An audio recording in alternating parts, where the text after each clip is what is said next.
Welcome to Molecular Nutrition, where food becomes molecules, molecules power cells, and cells sustain life.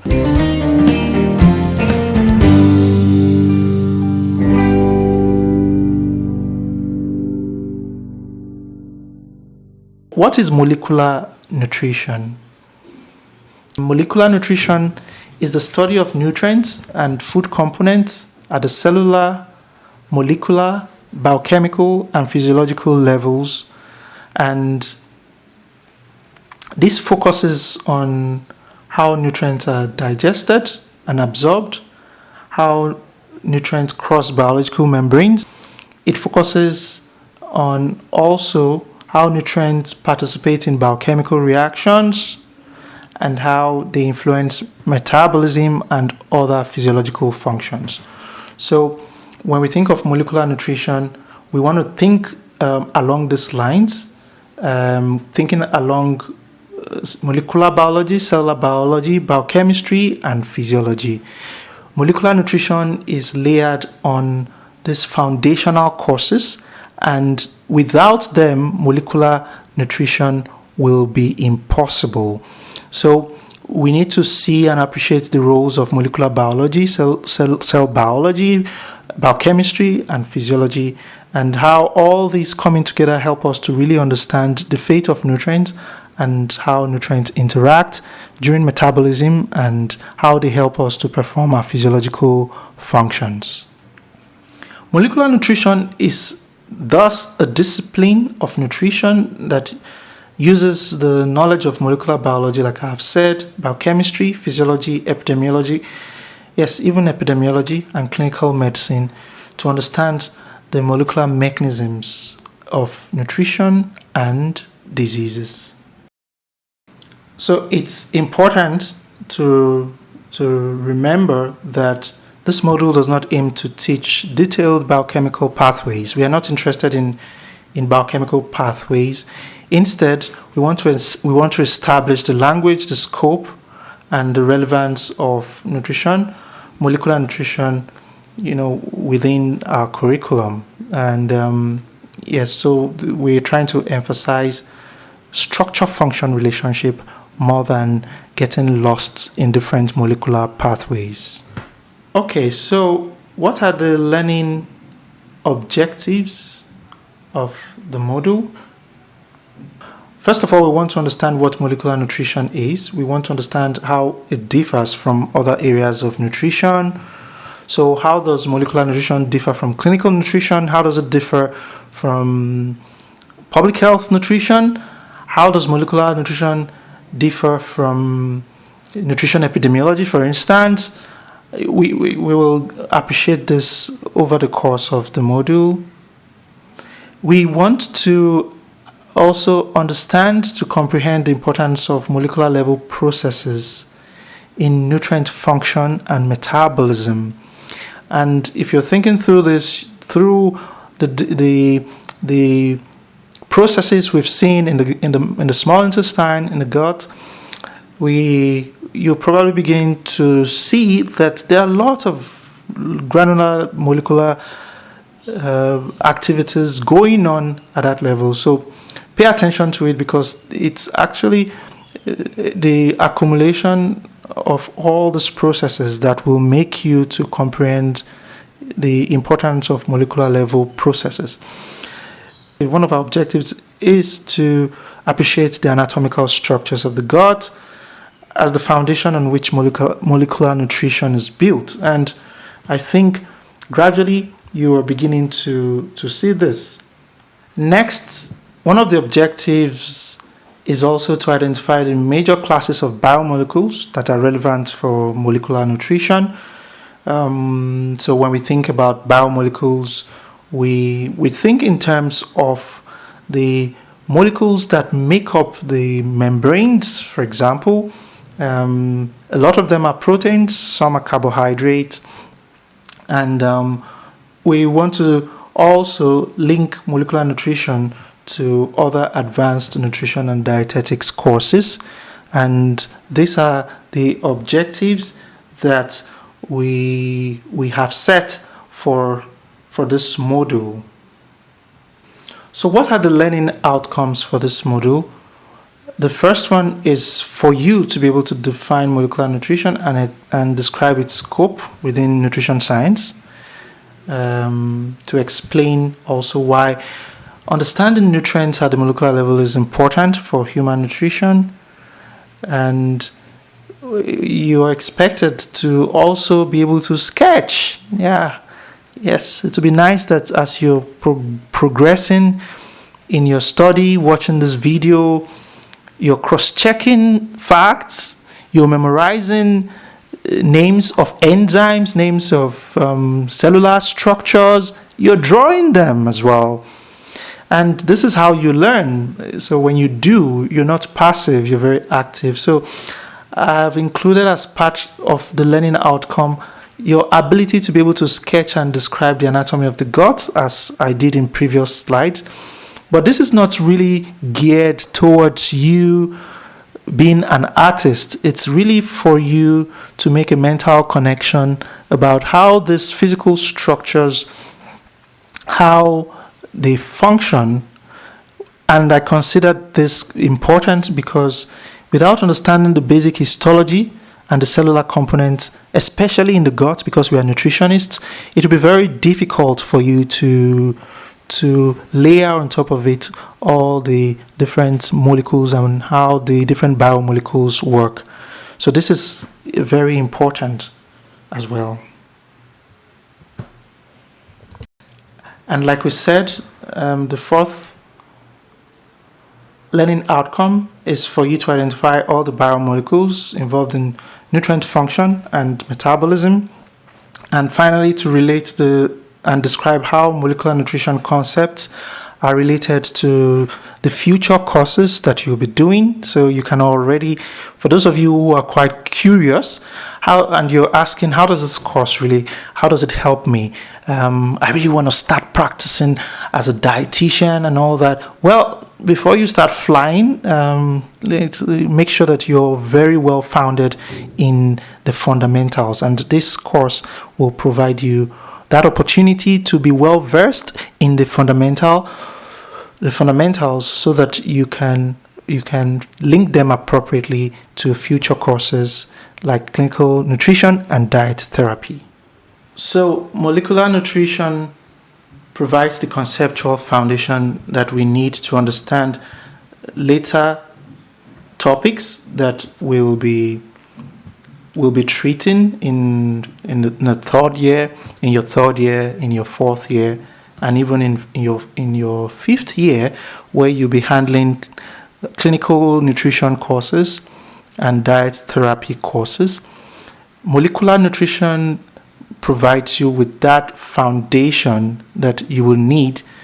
And if this foundation is solid, in the sense that you have a strong foundation at the molecular level, you will work better as clinical nutritionists, and you will be in a better position to effectively provide good diet therapy to your clients when you become certified nutritionists.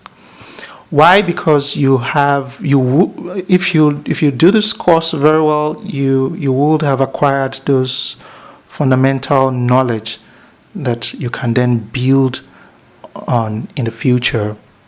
So we expect that you should leave this module understanding, first of all, that nutrients are chemical entities. And second, the functions of nutrients are mediated through molecules and cellular processes. So it's also good to understand that nutrition ultimately operates through proteins, through enzymes, through membranes. So in the cell membrane, we have proteins. In the cell membrane, we have enzymes. So it's through all these cellular components and materials and substances that when we are thinking about exchange, we're thinking about absorption, when we're thinking about metabolism, when we're thinking of regulation, concretely, through nutrition, this is actually the level that this exchange is going on, and having this paradigm is quite important. It will help us indeed to be able to think at the molecular level. So in this slide, we're trying to get the central idea that molecular nutrition presupposes that we understand how cells are organized. So the organization of cells, for example, in the enterocyte, is very, very important. It presupposes a little bit of histology in the sense that we understand how the intestinal crypt, the cells that make up the intestinal crypt, and how all these cells work together to form the epithelial tissue or the organ of the small intestine.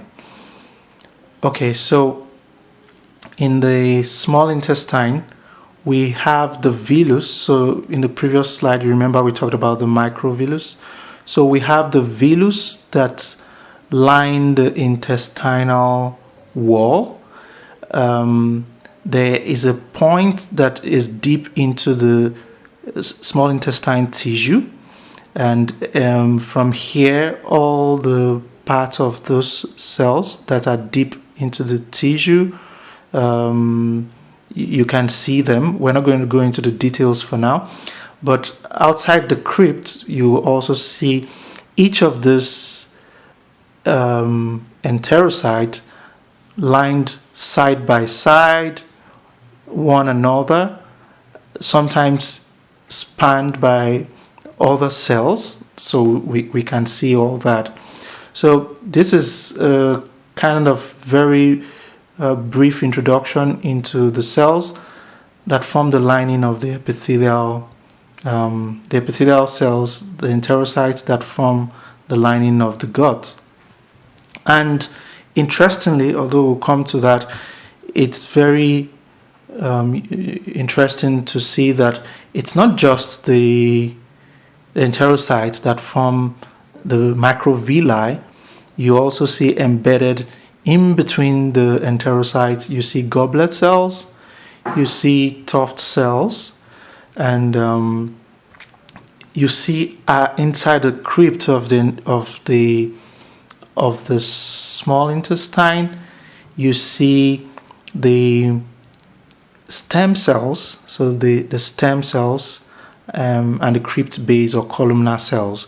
So it's interesting to know that there are multiple cells that form the crypt of the small intestine, and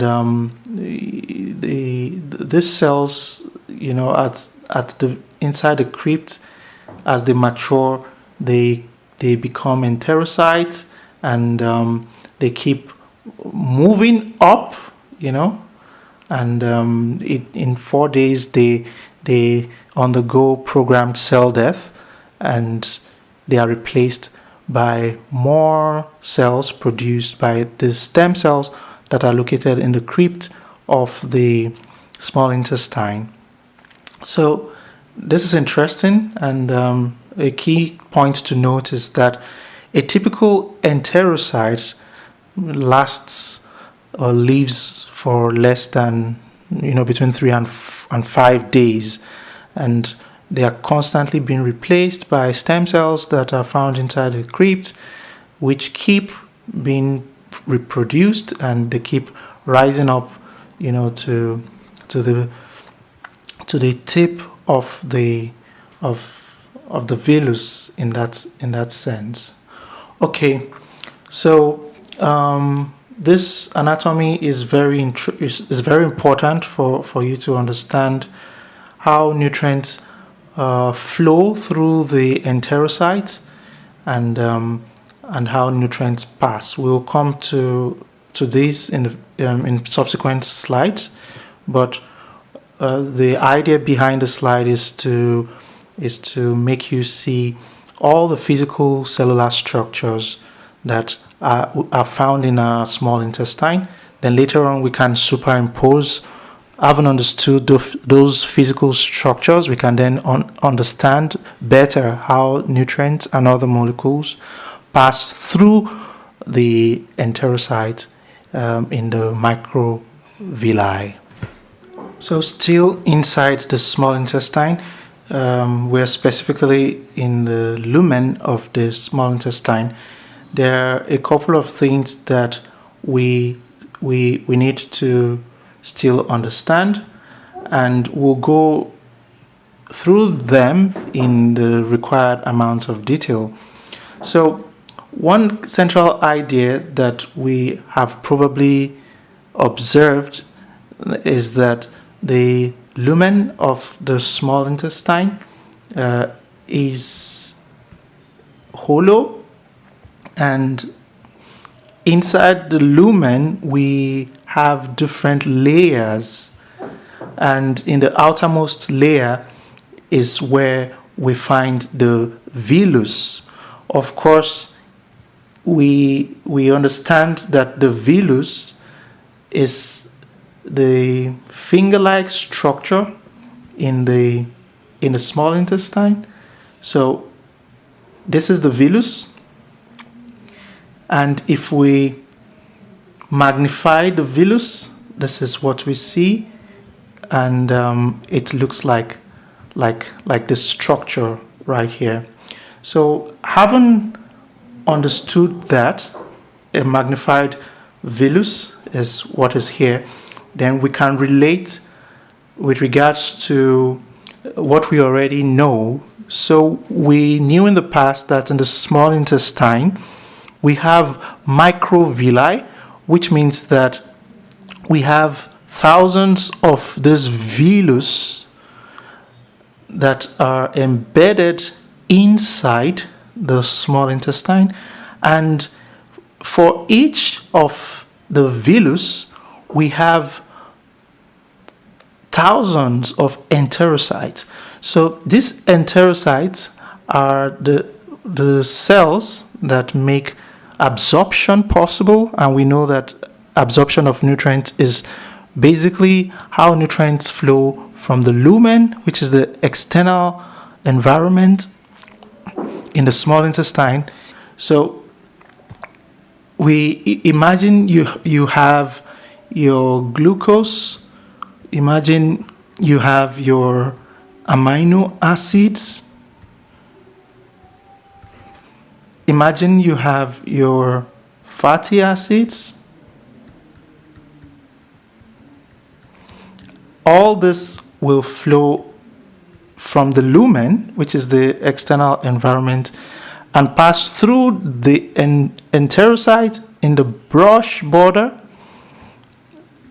the enterocytes that line the brush border, and of course they flow into the blood.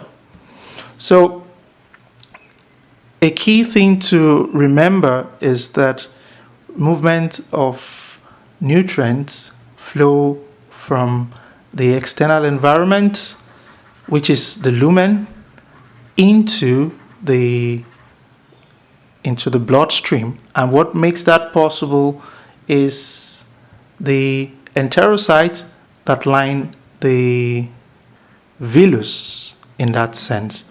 And when they pass through the enterocytes, they go straight and exchange through the blood, through the mesh of capillaries that are embedded inside the villus.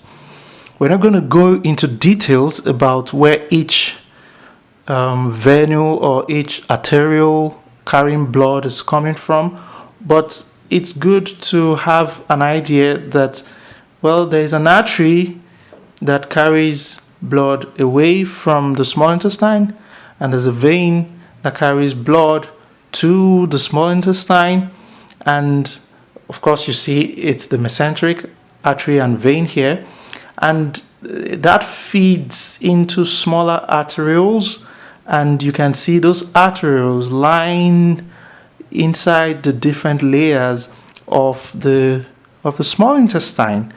And it's so amazing, the level of detail of our anatomy and all this exchange of capillaries, arteries and veins, all of them linking directly into the villus, as you can see magnified here, linking into the villus, supplying, nutrients or taking away nutrients, as it were.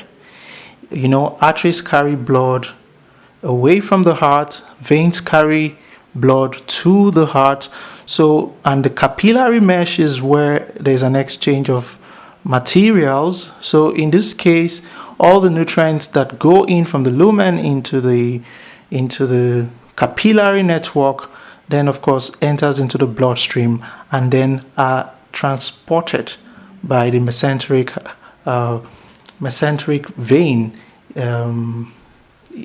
into the liver. So you then see in detail how the exchange happens from the lumen of the small intestine through the enterocytes lining the villus into the capillaries, and from there exchange happens, and the nutrients are transported through the vein, and usually they're transported to the liver for detoxification before they enter the systemic circulation. So this is very important. We are not going to talk more about other vessels, but it's good to note that there are also the lymphatic vessel that are responsible for transporting fats and other fat-soluble substances.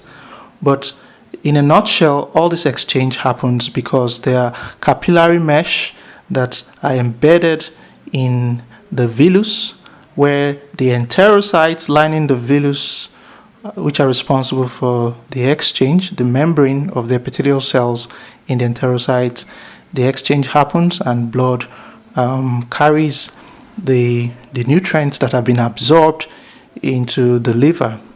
And when we talk about the concept of absorption, this is actually at the molecular level how absorption happens. It's good to appreciate that amongst the reasons why we learn molecular nutrition is that without molecular nutrition, it will be difficult to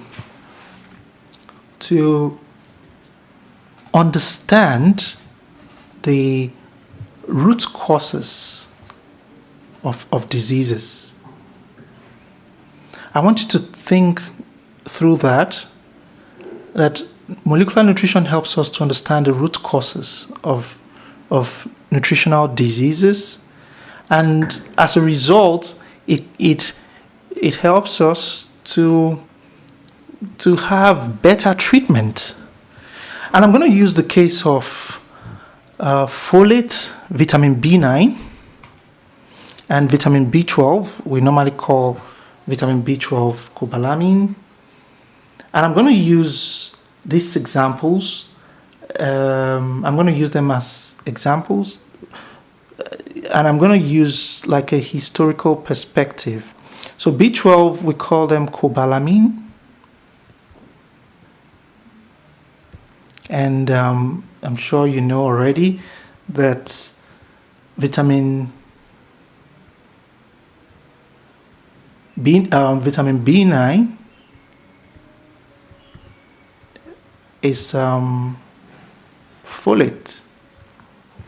Okay, so we are going to tell the story of anemia in this slide, and it's a historical story. So it's like 100 years of history, and how we have learned a lot about anemia, how we have learned about vitamin B9, that's folate, or some people call it folic acid, and vitamin B12. So in the 17th century, actually.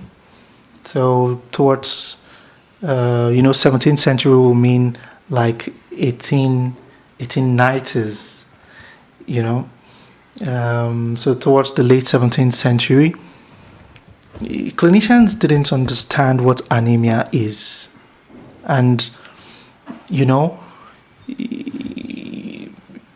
anemia was thought to be a disease of the blood. And I think at best, clinicians didn't know anything apart from that. But today, you and I know that if you say that anemia is a disease of the blood, it won't be complete. It won't be a complete description of what anemia is. Why? Because through the help of molecular biology, we now know that anemia is caused by the impairment of DNA replication in rapidly dividing cells like the bone marrow cells or the embryo cells. So, and if you tell me that anemia is an impairment of DNA replication, it is definitely a better way to describe anemia than to call it a disease of the blood, which sounds very vague.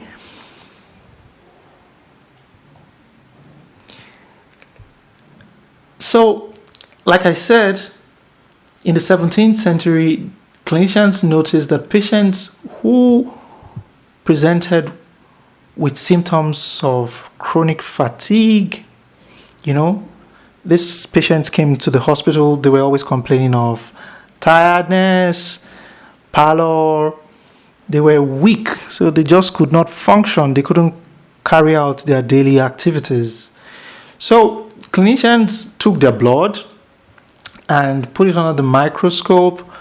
So they took, some of the bone marrow cells, that if you look at a very good example to explain bone marrow is to look at when you're eating your chicken. So imagine your chicken thigh, and you finished all the flesh and the bone,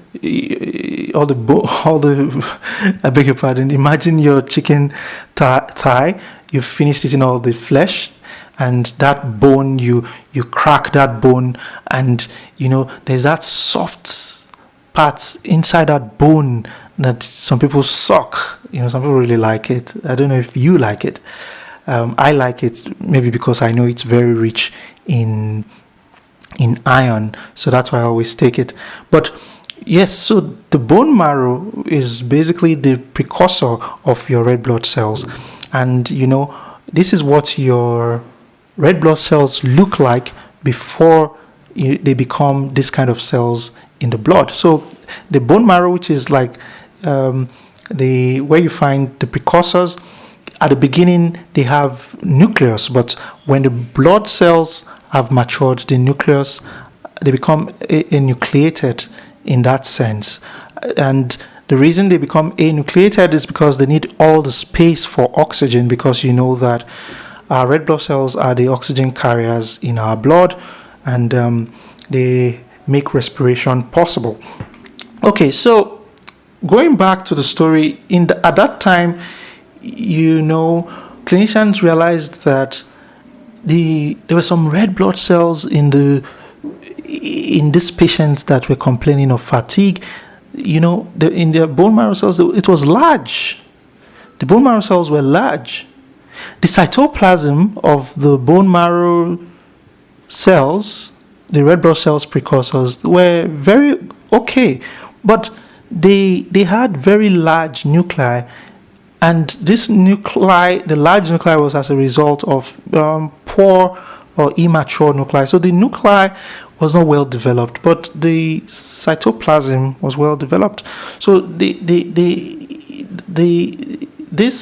led to the cells becoming big, because when there's cell proliferation, the nucleus becomes small. But if there's impaired proliferation, the nucleus become big, and this was what exactly was happening.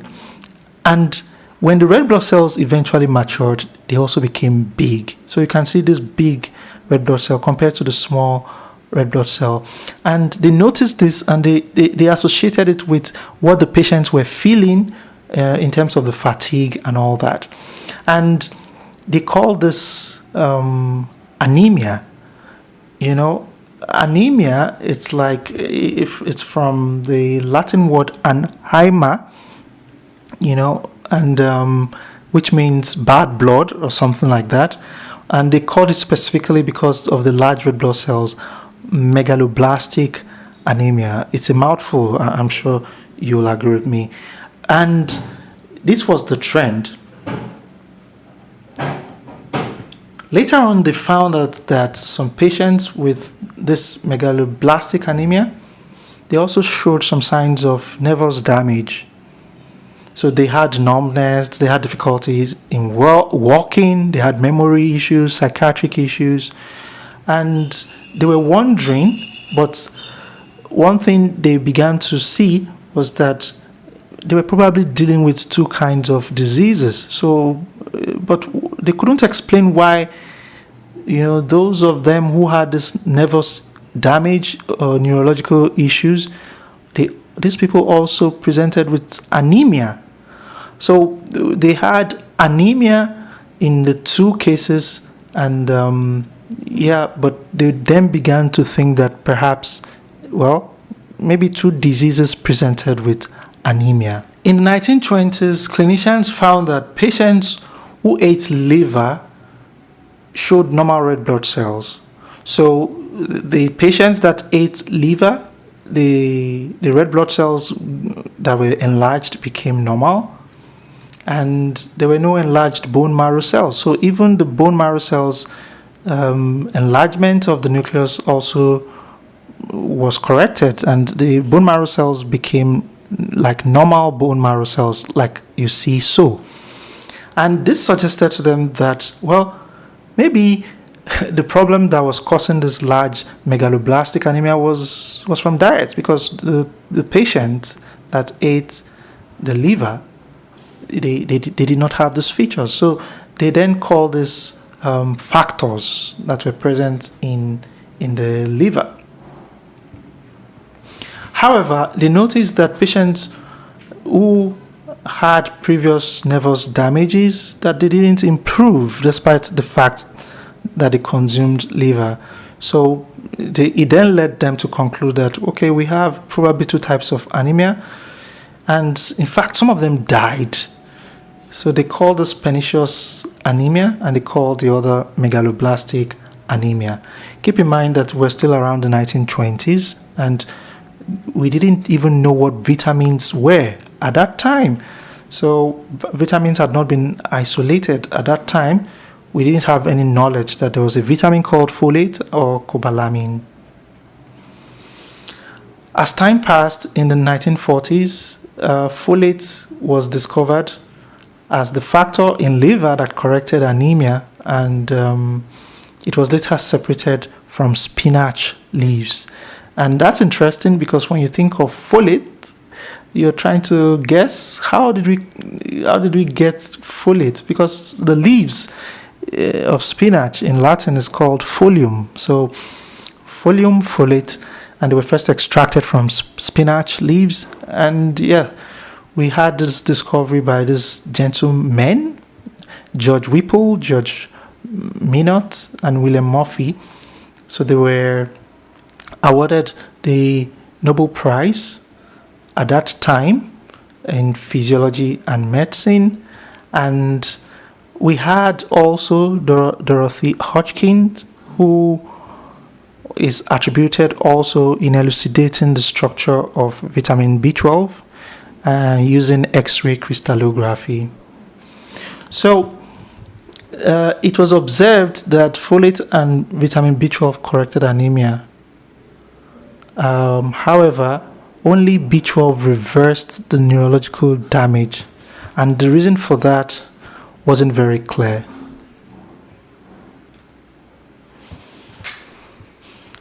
However, science and nutrition would have to wait for more time in the 1950s for the intrinsic factor to be discovered, and it was actually when we discovered, or scientists, I wasn't there, discovered the role of intrinsic factors in the absorption of vitamin B12.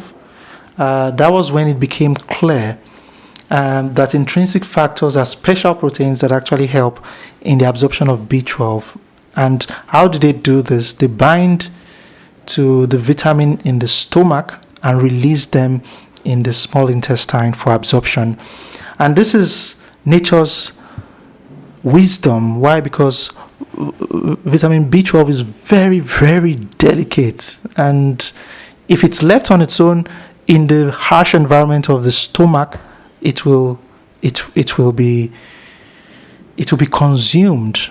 So nature created the intrinsic factor proteins as a special protector in our stomach that binds vitamin B12 and carries and transports it all the way to the point of absorption in the small intestine, where it releases this vitamin.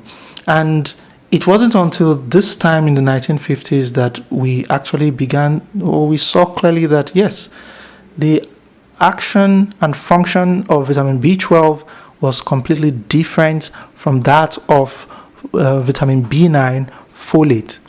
And we later understood the roles that vitamin B12 plays in our neurons, in the nervous system, and everything is clear today that vitamin B12 helps to protect the myelin sheath that covers the nerve tissues in the spinal cord, and without vitamin B12, the myelin sheath can be depleted and damaged, and this is what actually leads to the nervous damage and the clinical symptoms that were discovered or were observed from that in the past. So today we understand very clearly that vitamin B12 has to do with deficiency of vitamin B12 has to do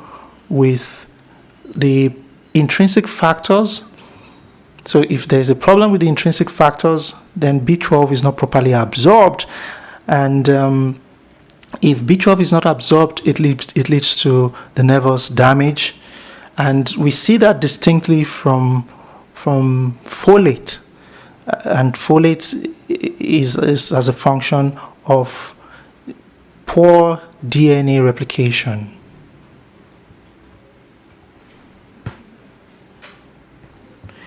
So the discovery of the mechanism of absorption of vitamin B12 via the intrinsic factors revealed that pernicious anemia is caused by failure to absorb vitamin B12, and pernicious anemia is not caused by dietary deficiency. So at this point, we see clearly the role that molecular nutrition helped to play in understanding the mechanism of anemia due to vitamin B12. So it's not because the vitamin was not present in diet. It's as a result of the fact that it wasn't properly absorbed. And when you think about this clearly, you see that in terms of treatment, it changes everything. In the first place, if we did not understand that we're dealing with an absorption problem, our interventions and clinical plan for treatment will be completely different. We'll be thinking perhaps we need more food, more diet, and this would not solve the problem. So molecular nutrition helps us because it gives us the fundamental explanation of what is going on. We are then able to see the problem, and we are then able to get to the root cause of our dietary diseases, and so we are able to prefer the right kind of intervention that will fix what is the problem.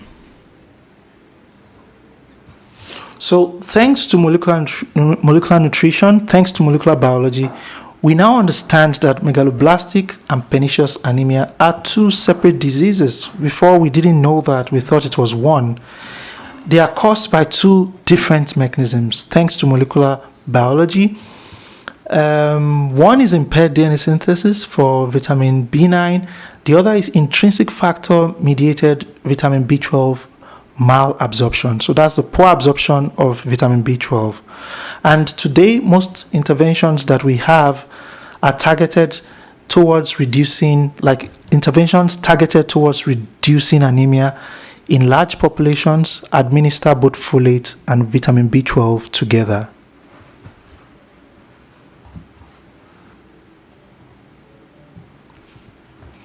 So we then see, and we are actually appreciating better, that molecular nutrition, because of the granularity, helps us to understand the mechanisms of nutritional disease.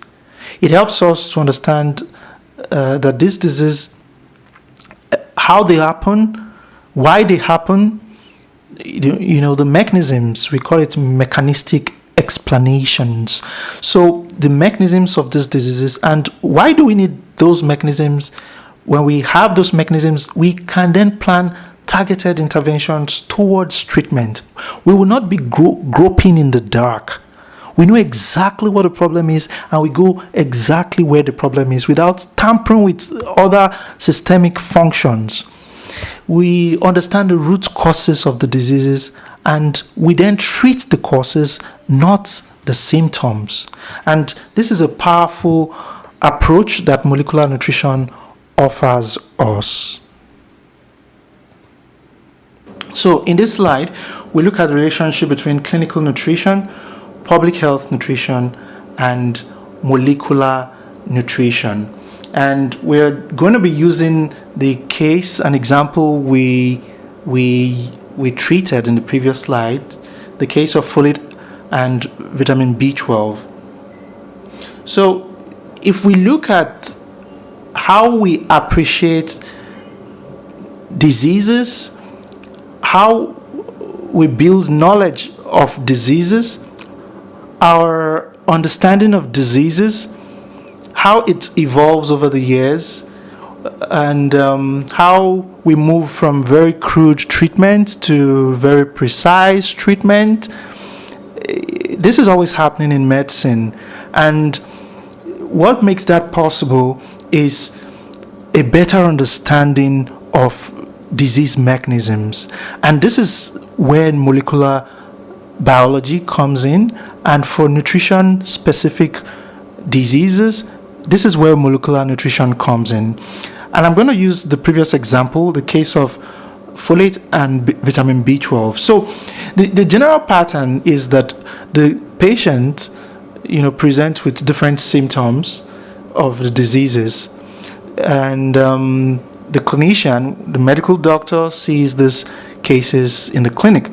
So in the case of vitamin B9, in the case of folate, well, clinicians were beginning to see children with a hunchback, and children that presented with neural tube defects.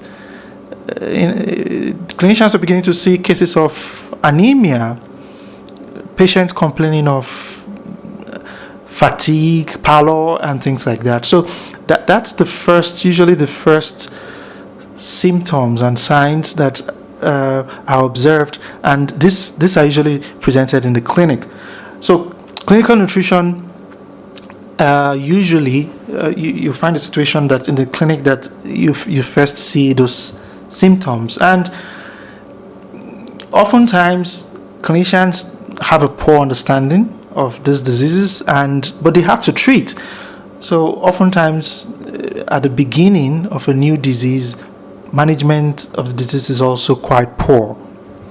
However, in public health nutrition, you also see, because if people present in the clinic, we begin to see them in the society. So the same thing, people present with these diseases in the communities, in the population. Public health nutrition is then interested in saying how many people are presenting with these symptoms in the wider population, and how can we conduct interventions that can treat or prevent these diseases. It's in the process of asking why that we then begin to go granular. And molecular nutrition will then come to say, what is the cause of the disease? What are the mechanisms of the disease? So through molecular nutrition, we're able to work out the exact mechanisms, we're able to really get to the root cause, and you see how that further play back to public health, and solutions then begin to emerge with regards to the interventions that can be developed to treat or prevent the diseases.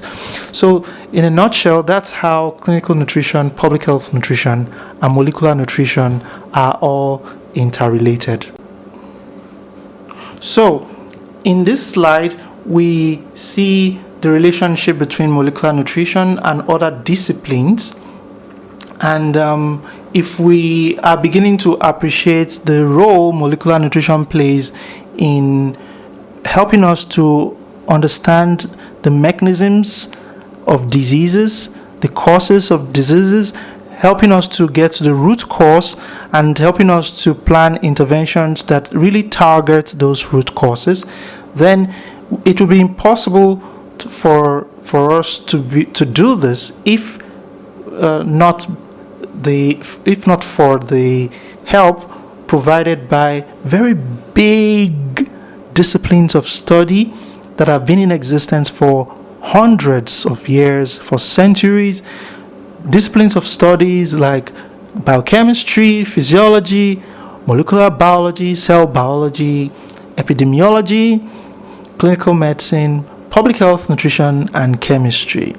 So these are very large disciplines that have been in existence for a very long time, and the knowledge we have gained from these disciplines have been very useful, and this have contributed in us really learning about how nutrients interact with cellular structures. It has been very influential in us learning about the molecular basis of diseases, getting to the exact mechanisms and to the root causes of nutrition-related diseases. And if you look at the arrow here, while I was reflecting on the contributions of these disciplines, I decided to show that yes, although these disciplines have contributed and are contributing in our understanding of the root causes of nutrition-related diseases, however, molecular nutrition in a special way is very related with public health, nutrition, and clinical medicine, in a sense that having understood the root causes, these causes are then taken up by public health nutrition, and public health nutritionists then they ask the question, how do we then plan interventions that will either treat the disease or cure the disease? And the same holds for clinical medicine. And it's that dual relationship that this demonstrates, that yes, the cause of the disease then flows back and forth, and that way we are able to prevent the diseases entirely or treat them. So we have learned a lot, and one of the things we are beginning to see with regards to the importance of molecular nutrition is that molecular nutrition helps us to identify the cause of diseases, and we've seen the example of folate and megaloblastic anemia. Molecular nutrition also helps to understand how nutrients support growth.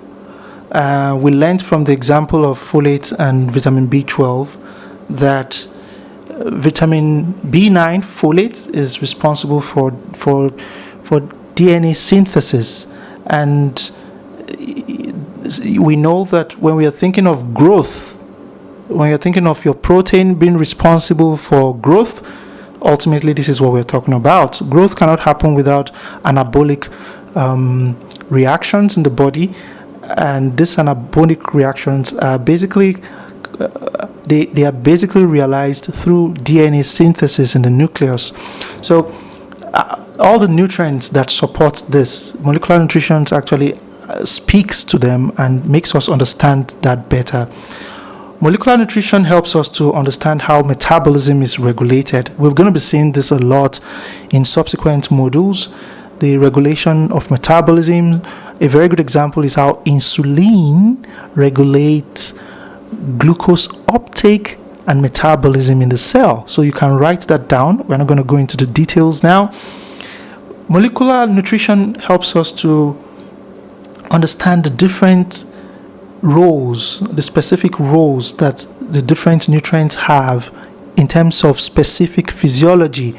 So a very good example is we look at glucose, talking about insulin. So how does insulin perform its function in regulating blood glucose?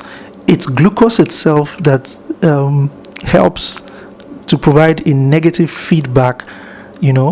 How all that happens, we'll be looking at it in the future, in future modules. And there are many other nutrients like this that play very active roles in regulation, and we're going to be looking at them in subsequent slides in more details. So still on why molecular nutrition matters, I want you to think about enzymes, the digestive enzymes. Remember, they are proteins, right? So keep that at the back of your mind. Think about how nutrients are transported. We're going to be looking at that in subsequent modules. But how nutrients are transported across the cells, how are they absorbed? We've seen a bit of absorption. We've seen a bit of the anatomy. We've seen a bit of the anatomy of the gut. So how are these transported? What special molecules, biomolecules in the cell membrane make this transportation possible? We're going to come to that. They're called transport proteins. Some of them are membrane proteins. We're going to understand how these work in details, and thanks to molecular nutrition, we're going to understand better how vitamins also function. So we hear about vitamins functioning as coenzymes, right? I'm sure you want to write that down, coenzymes. How do they work? It's good that you ask, how do vitamins work as coenzymes? You're going to be seeing that in more details. Hormones. We've heard about hormones. This is not the first time we're going to be coming across hormones. We know a very good hormone is insulin, glucagon. We've heard this hormones. We've heard about them before. So how do they regulate metabolism? Acting as molecular receptors. In what cellular structure do they operate? We're going to be seeing all this in more details as the module unfolds. So stay tuned. So looking at more examples about the importance of molecular nutrition in human health. At the molecular level, how do you understand carbohydrates? So at the molecular level, we know that carbohydrates supply energy through biochemical reactions. You have probably heard of the glycolytic pathway, citric acid pathway, Krebs cycle. That's the same as the citric acid pathway. You've heard about the electron transport chain, the process in which the body generates energy from glucose. So it is part of molecular nutrition, and we're going to be appreciating all that without particularly going into specific detailed pathways, without necessarily having to cram those pathways. So we're going to be understanding from a broad perspective. So the emphasis is not so much on the pathway, but on how the body generates energy from those reactions. Don't forget that as nutritionists, we think about those energies as calories, and for us in nutrition, that's the starting point.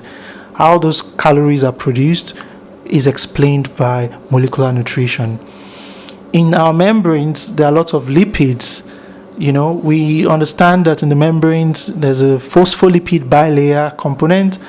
On the membranes, there are signaling molecules Some of them are lipids. So how are they structured? We're going to be coming to that. This course is basically to explain all that to us. How are proteins, how do they function as enzymes, hormones? What are their structural components? We'll be seeing that in subsequent modules. How do vitamins, how do they regulate metabolic reactions? In the previous slides, we said vitamins act as cofactors. That's one way. But sometimes vitamins, they directly regulate metabolic reactions by acting in the nucleus. So the vitamin will activate a precursor that enters into the nucleus, and by entering into the nucleus, the vitamin ensures that the nucleus in the DNA, that certain receptors are produced, and those receptors help to carry out specific function, either to take nutrients out of the cell or to bring in nutrients. And to think that a vitamin initiates this process, let it sink. So all that we are going to be appreciating. And finally, in the DNA, in the nucleus, how when we say we are growing, a child is growing, a child is undergoing cell growth, or a child is stunted because growth is impaired. We can imagine that all this is as a result of protein synthesis being impaired in the nucleus. And we know in the nucleus, the nucleic acids are responsible for carrying genetic information that directs these protein synthesis. So all this, in a nutshell, are the different aspects of the course that we're going to be appreciating. And this is actually what the course promises to help us appreciate and understand this at the molecular level.